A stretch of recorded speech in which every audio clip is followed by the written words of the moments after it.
किसी जंगल में एक शक्तिशाली शेर रहा करता था। खरगोश, कौवा और सियार, ये तीनों उसके नौकर थे। पता नहीं कहाँ से एक दिन उन्होंने एक ऐसे ऊंट को देखा जो अपने गिरोह से भटक कर उनकी ओर आ गया था। उसको देखकर शेर ने कहा, अरे वाह, ये तो कोई विचित्र जीव लगता है। जाकर पता करो कि यह कोई वन्य प्राणी है या कोई पालतू प्राणी। ये सुनकर कौवा बोला, महाराज, यह कोई वन्य प्राणी नहीं बल्कि ऊंट नाम का पालतू प्राणी है और आपका भोजन बन सकता है। आप इसको मार कर खा जाए। शेर बोला, मैं अपने यहाँ आने वाले अतिथि को मारकर नहीं खाता। ऐसा कहते हैं कि अपने घर आए शत्रु को भी कभी नहीं मारना चाहिए। अतः उसको सम्मानपूर्वक यहाँ मेरे पास ले आओ, जिससे मैं उसके यहाँ आने का कारण जान सकूं। शेर की आज्ञा का पालन करने के लिए उसके सेवक ऊंट को आदरपूर्वक शेर के पास ले आए। ऊंट ने सिंह को आदरपूर्वक प्रणाम किया और बैठ गया।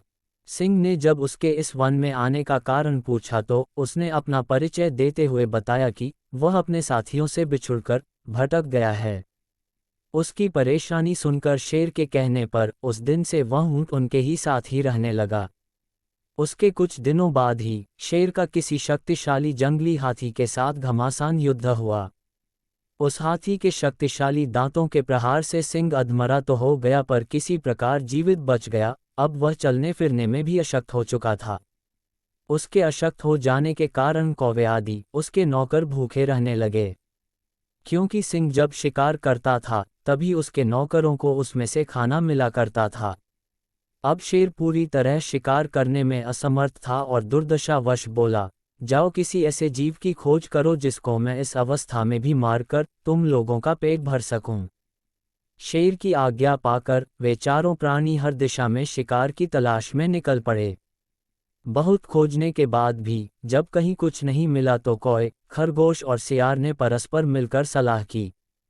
सियार बोला, दोस्त कौवे, इधर उधर भटकने से क्या मिलेगा, क्यों न इस ऊंट को ही मारकर उसका भोजन किया जाए। सियार शेर के पास प्रस्ताव लेके गया और वहां पहुंचकर कहने लगा, महाराज, हम सब ने मिलकर पूरा जंगल छान मारा पर कहीं कोई ऐसा पशु नहीं मिला जिसको हम आपके पास मारने के लिए ला पाते। अब भूख इतनी लग रही है कि हमारे लिए एक कदम भी चल पाना मुश्किल हो गया है। आप बीमार हैं और यदि आपकी आज्ञा हो तो आज ऊंट के मांस से ही आपके खाने का प्रबंध किया जाए। शेर गुस्सा हुआ और यह कहते हुए मना कर दिया कि उसने ऊंट को शरण दी है इसलिए वह उसे मार नहीं सकता। पर सियार ने शेर को अपनी बातों में फंसाकर किसी तरह मना ही लिया और कहा, आप बस चुप रहना, बाकी सब मैं संभाल लूँगा। शेर की आज्ञा पाते ही सियार ने अपनी योजना के मुताबिक अपने सभी साथियों को बुलाया। उनके साथ ऊंट भी आया। ऊंट को छोड़कर बाकी सब सियार की योजना को जानते थे। उन्हें देखकर शेर ने जान के ऊंट के सामने सबसे पूछा, क्या तुम लोगों को कुछ मिला? कौवा, सियार, खरगोश सहित सभी जानवरों ने बताया कि उन्हें कुछ नहीं मिला। पर ऊंट के सामने दिखावा करने के लिए सभी बारी बारी से शेर के आगे आए और विनती की कि वह उन्हें मारकर खा लें। पर सियार हर किसी में कुछ न कुछ खामी निकाल देता ताकि सिंह उन्हें ना मारे। अंत में जब ऊंट की बारी आई तो बेचारे सीधे साधे ऊंट ने जब ये देखा कि सभी सेवक अपनी अपनी जान देने की विनती कर रहे हैं तो वह भी पीछे रह नहीं सका।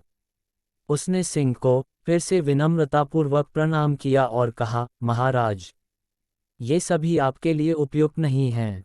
किसी का आकार छोटा तो किसी के तेज नाखून हैं। आज तो आप मेरे ही शरीर से अपना काम चलाए जिससे कि मुझे दोनों लोकों की प्राप्ति हो सके।